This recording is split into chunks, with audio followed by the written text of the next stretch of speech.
Hi everyone, I'm Catherine and welcome to Cat Raquel Books.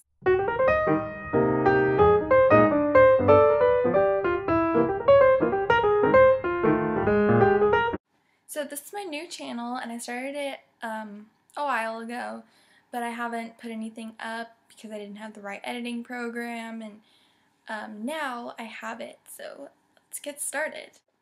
So today I will be reviewing Divergent by Veronica Roth, and this is what it looks like. This is the book, and isn't this an awesome cover? I just love it. I love it. So first I will start out by giving a summary of the book, and then I will give you my review, which are my thoughts on the book, and then I will do like a discussion, which will include spoilers, but I will warn you before I give away anything, so be prepared. Okay, so we're introduced in the beginning to Beatrice Pryor, who's the main character, and in this society that she lives in, they are divided into 5 factions. So first, the Amity are the peaceful, the Erudite are the intelligent, the Dauntless are the brave, the Abnegation are the selfless, and the Candor are the honest.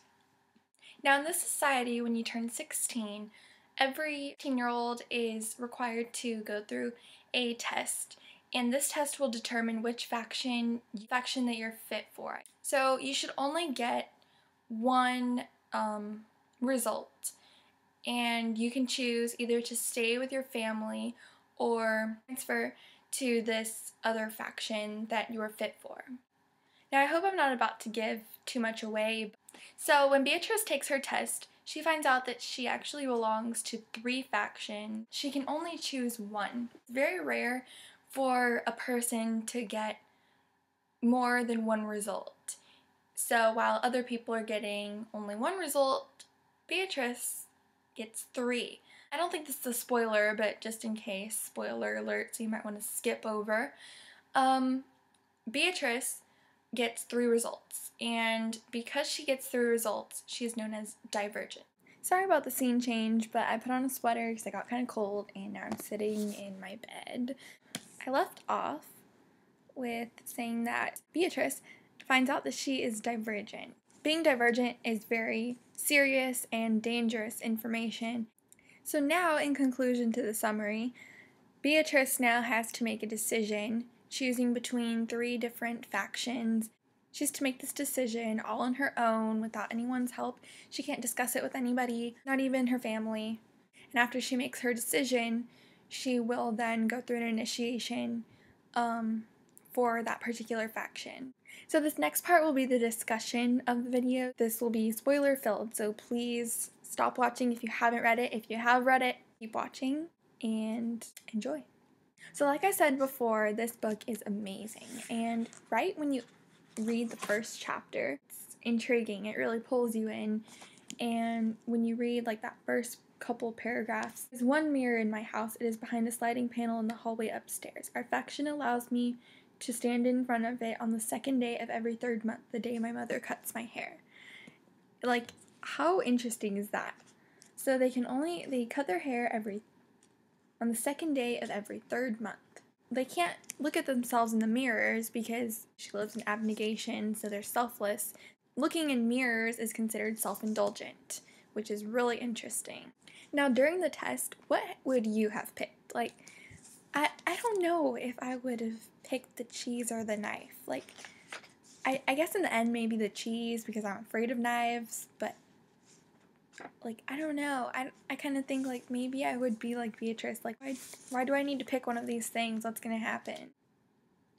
So another one of my favorite parts was when Triss jumped off the building at the very beginning of Dauntless Initiation, and she jumps off the building to the net, and she grabs For's hand, or like he helps her, and I was like, oh my gosh, that must be the guy that she's gonna fall in love with or something, because I remember on the inside of the slipcover it says, Beatrice renames herself Triss and struggles to determine who her friends really are and where exactly a romance with the sometimes fascinating, sometimes infuriating boy fits into the life she's chosen. So I was like, oh, that's that's him. That's kind of where it really started, I think, their whole like connection. Another one of my favorite parts between For and Tris is the knife throwing, when Tris stood in front of the target and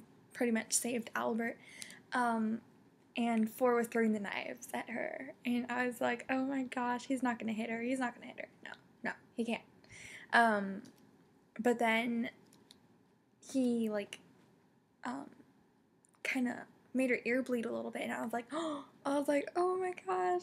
But he had to do that because he was telling her like how like dumb she was or whatever. Not how dumb she was, but you know, like he had to do that kind of because Eric was standing right there.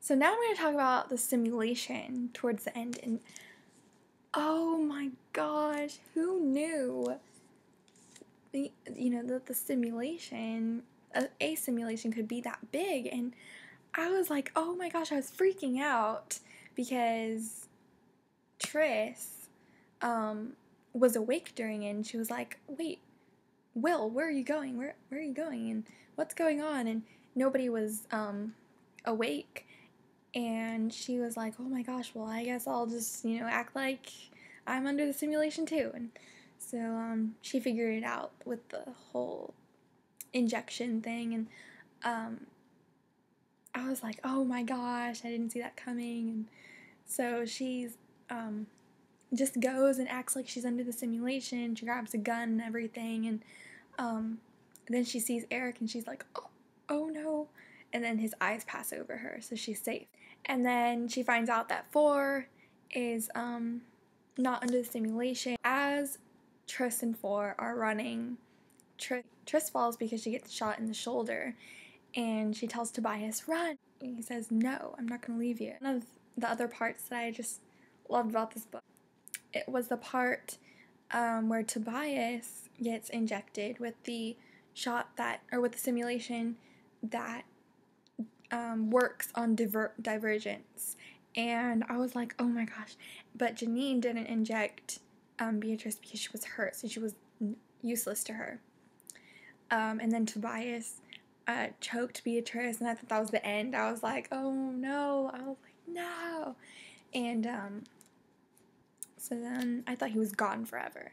And then in the end, when Beatrice gets to the control room, and Tobias is there, and they start fighting, and I was like, no. I didn't know it was gonna happen.